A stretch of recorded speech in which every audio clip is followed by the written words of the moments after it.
Bonjour, Dr Fauville. Je suis médecin nutritionniste en oncologie à Boulogne-sur-Mer et aujourd'hui je vais vous parler d'un sujet méconnu du grand public qu'on appelle la dénutrition.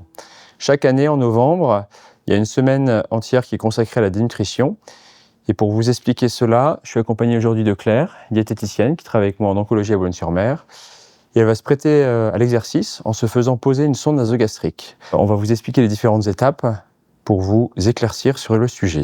Donc, la sonde nasogastrique, j'en ai pris une ici pour vous montrer. C'est un tuyau souple que je vais poser donc tout à l'heure dans la narine de Claire. Donc, on passe par le nez, ensuite elle va avaler, ça va passer dans la gorge et ça va aller directement dans le gros tuyau, l'œsophage, puis dans l'estomac.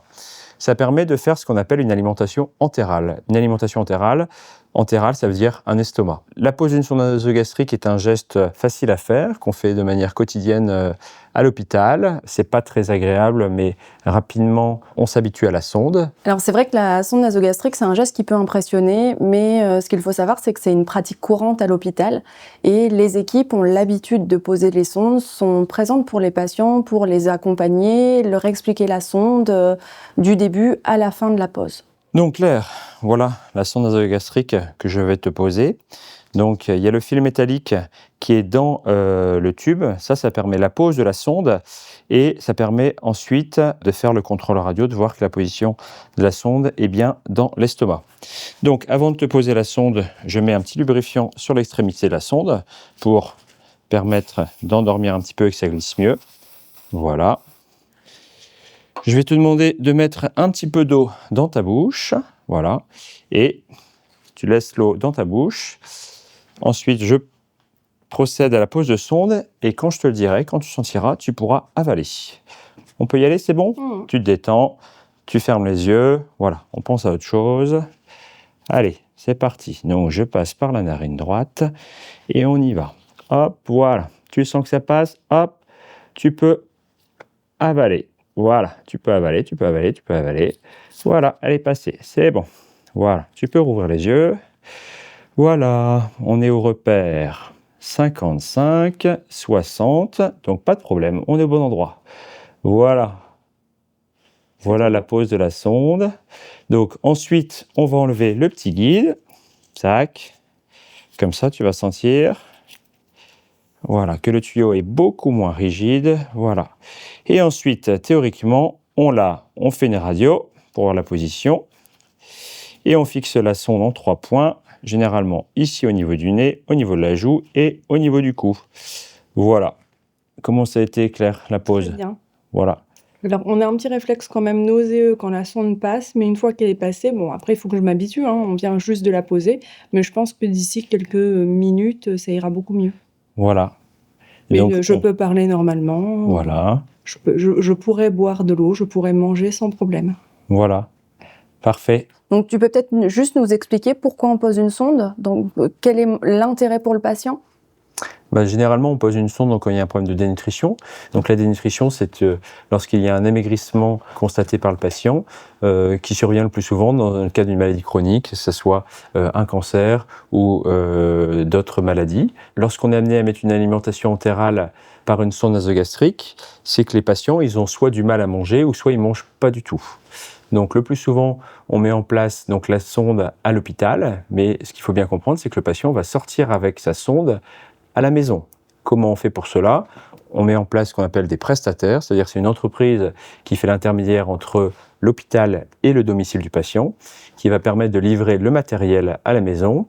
Et donc, généralement, les patients, dans la mesure du possible, sont alimentés la nuit afin de vivre une journée normale et de vivre normalement la journée. D'accord. Voilà. Donc, le patient, il peut manger en ayant une sonde d'alimentation ? Exactement.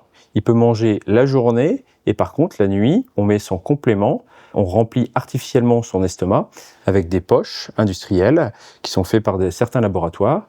Et donc, il y a un mélange équilibré de protéines, de glucides, de lipides, avec des vitamines, des oligo-éléments.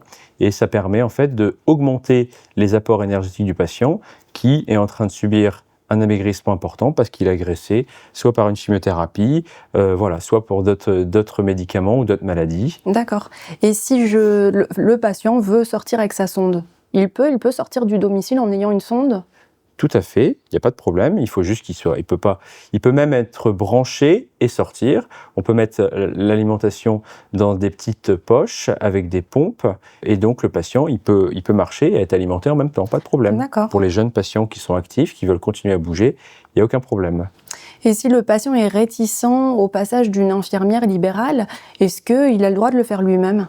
Il y a un forfait qui est prévu pour l'alimentation artificielle avec le passage d'une infirmière pour mettre en route la pompe et l'arrêter et rincer la sonde. Mais si le patient se sent la capacité de le faire lui-même, on peut très vite l'autonomiser et il peut tout faire lui-même, il n'y a aucun problème. D'accord. Et Claire, alors quand on met en place une alimentation entérale, qu'est-ce que tu en attends pour le patient ?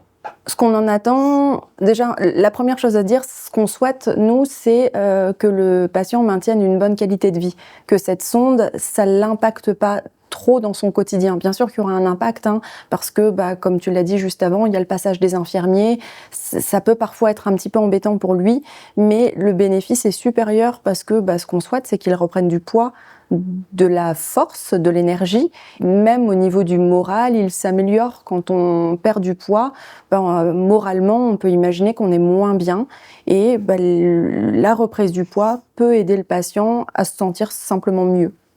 C'est ce qu'on appelle le cercle vicieux de la dénutrition. Tout à fait. Le patient maigrit, donc il est fatigué, moralement ça va pas, il mange moins, et voilà. Et donc pour casser ce cercle vicieux, on vient mettre la sonde, il mange, et ce qu'il faut bien comprendre, c'est que le fait d'être alimenté artificiellement la nuit, il va progressivement reprendre l'appétit aussi la journée. Voilà. Ah oui, parce qu'on réhabitue aussi l'estomac à fonctionner naturellement, parce que l'alimentation entérale, avant tout, c'est quelque chose qui est naturel. Le mélange nutritif passe dans l'estomac, puis dans les intestins, comme une alimentation normale le ferait. Et on peut alimenter la nuit parce que ce sont des petits volumes et surtout à des toutes petites vitesses. Voilà, donc vous vous rendez compte de rien. Quand vous dormez à la maison, les pompes d'alimentation ne font pas de bruit et donc vous n'êtes pas réveillé. Voilà, vous pouvez passer une nuit normale. Et quand bien même ce serait gênant pour une raison X ou Y, on peut tout à fait imaginer passer l'alimentation de manière fractionnée la journée. Bien sûr, le problème d'alimenter un patient en journée, c'est que le patient ne peut pas manger par la bouche et par la sonde. Sinon, c'est toujours ce que je dis à mes patients, c'est comme si on remplissait un arrosoir des deux côtés en même temps, il y a plus de risque de nausées et de vomissements. La dénutrition, pourquoi c'est embêtant dans la vie de tous les jours ? La dénutrition, c'est quelque chose de méconnu, ça on l'a dit tout à l'heure, mais c'est surtout très grave pour plusieurs raisons. Premièrement, ça augmente énormément le risque d'infection, ça augmente la durée d'hospitalisation des patients, ça retarde la cicatrisation, notamment après des blocs opératoires, et ça augmente en fait la morbimortalité de manière générale. Et toi Claire, quel est ton ressenti sur les risques de la dénutrition ? C'est vrai que c'est embêtant parce que la dénutrition, ça impacte le quotidien. Pourquoi ça impacte le quotidien ? Parce qu'on est davantage fatigué, parce qu'on perd l'appétit, et au niveau du moral, il y a des répercussions aussi. Le fait d'apporter une alimentation adaptée, c'est aussi l'occasion d'aider le corps à mieux récupérer et à casser ce cercle vicieux. Notamment avec la perte de muscles. On perd des muscles au niveau des bras surtout et au niveau des cuisses. Et du coup, les gens, ils ont du mal à marcher, ils sont fatigués. Oui, et puis perdre sa masse musculaire, c'est aussi perdre son autonomie. Tout à fait. Et quel que soit l'âge, c'est pas que pour les personnes âgées, des personnes jeunes qui ont perdu beaucoup de muscles ont plus de mal à faire les gestes de la vie quotidienne, rien que de faire à manger, d'aller prendre une douche, tout devient plus difficile. Et justement, Claire, quelles sont les populations à risque alors de dénutrition ? On parle souvent des maladies chroniques, on parle souvent des personnes atteintes de cancer, mais il n'y a pas que les pathologies graves. On peut penser aux personnes âgées, on peut penser aux personnes qui souffrent de maladies chroniques, de douleurs chroniques. Et puis ça peut aussi survenir simplement au cours d'une hospitalisation. Quand on est hospitalisé, on peut perdre l'appétit. D'ailleurs, quand on est hospitalisé, il est possible de rencontrer une diététicienne. Et le rôle de la diététicienne, c'est de dépister la dénutrition et de mettre en place des solutions rapides pour la corriger. Oui, Claire, tu as raison, notamment pour les populations à risque. Il faut savoir qu'à peu près entre 20 et 40% des patients suivis en oncologie ont un problème de dénutrition. Et ensuite, il y a aussi les personnes âgées, entre 4 à 10% de personnes âgées qui sont dénutries.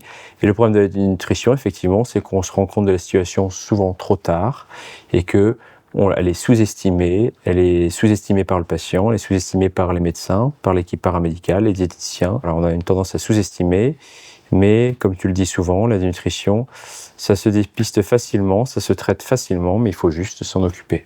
Et Claire, pour conclure?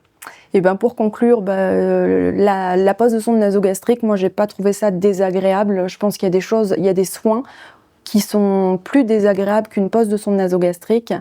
Ce qu'on pourrait dire aussi, on pourrait remercier Adom qui sont avec nous aujourd'hui pour nous accompagner dans cette vidéo. Et on remerciera de manière générale tous les gens qui travaillent dans la prestation, qui nous aident à lutter contre la dénutrition. On remerciera nos services et tous les gens impliqués dans la prise en soin de la dénutrition.